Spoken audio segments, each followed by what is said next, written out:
जय हिंद दोस्तों। देखिए, आज की डेट में साउथ सिनेमा को लेकर जिस प्रकार की चकाचौंध मची हुई है, उस चकाचौंध के आगे हर कोई फीका ही नज़र आ रहा है। लेकिन इस चकाचौंध के अंदर कई सारी चीज़ें ऐसी भी हैं जो कि हमको देखनी तो चाहिए, पर हम देखना चाह नहीं रहे हैं, क्योंकि अच्छी-अच्छी चीज़ें इतनी सारी हो रही हैं कि फिर ऐसी अच्छाइयों के सामने बुरी चीज़ को कौन ही देखना चाहेगा।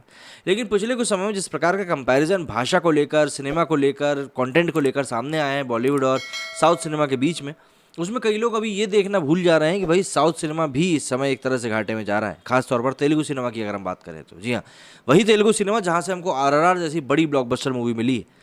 तो इस वीडियो में हम जानेंगे कि भैया किस तरीके से साउथ में भी इस समय कुछ चीज़ें घाटे का सौदा साबित हो रही हैं। 2022 में रिलीज हुई साउथ इंडस्ट्री की 2 फिल्मों ने बॉक्स ऑफिस पर तहलका मचा दी है। न केवल रीजनल सिनेमाघरों में बल्कि हिंदी भाषी राज्यों में भी दर्शक इन फिल्मों के दीवाने बने घूम रहे हैं। केवल 1 महीने के अंतराल में ही इन दोनों फिल्मों ने बॉक्स ऑफिस पर 1000 करोड़ रुपए का आंकड़ा पार कर लिया।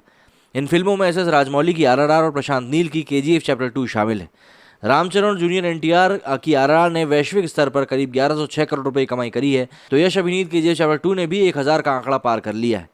लेकिन दुर्भाग्य से लगभग उसी समय तेलुगु सिनेमा द्वारा एक ऐसा रिकॉर्ड बनाया गया जिसने सबको हिलाकर रख दिया।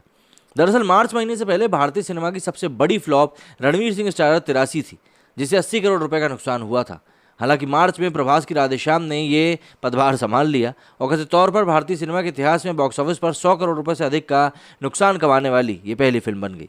राधेश्याम के रिलीज के लगभग 1 महीने के बाद तेलुगु सिनेमा ने चिरंजीवी और रामचरण द्वारा अभिनीत आचार्य रिलीज करी।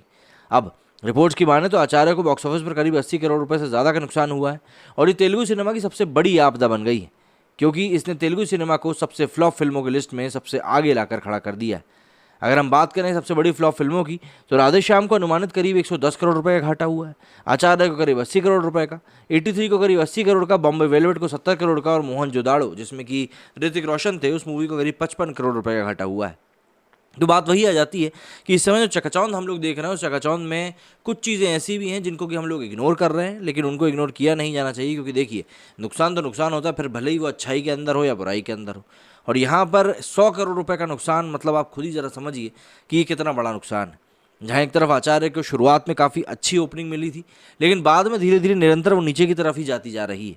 तो ऐसे में जो अनुमानित नुकसान है वो करीब 70 से 80 करोड़ का ही बताया जा रहा है, क्योंकि उसको लोग उतना ज़्यादा देखना पसंद नहीं कर रहे हैं, या यूँ कह लें कि आज की डेट में जिस प्रकार की माउथ पब्लिसिटी की ज़रूरत पड़ती है, वो माउथ पब्लिसिटी उस मूवी को मिल नहीं रही है। माउथ पब्लिसिटी मतलब जो पब्लिक एक दूसरे को बोलती है कि यार भाई वो फलां पिक्चर लगी, वो बहुत अच्छी है, ये वाली जो पब्लिसिटी है वो आचार्य को उतनी मिल नहीं रही है। ठीक उसी तरह जिस तरह से राधेश्याम की भी नेगेटिव पब्लिसिटी मार्केट में हुई थी कि इस मूवी में कुछ भी अच्छा नहीं है प्रभास को छोड़कर। और आज की डेट में लोग सिर्फ महानायकों को ही नहीं बल्कि कहानी भी देखने जाते हैं, और अगर आज की डेट में मूवी में सही कहानी नहीं है तो पब्लिक आपको सिरे से नकार देगी। मेरे स्टूडियो में फिलहाल इतना ही। जय हिंद, जय भारत।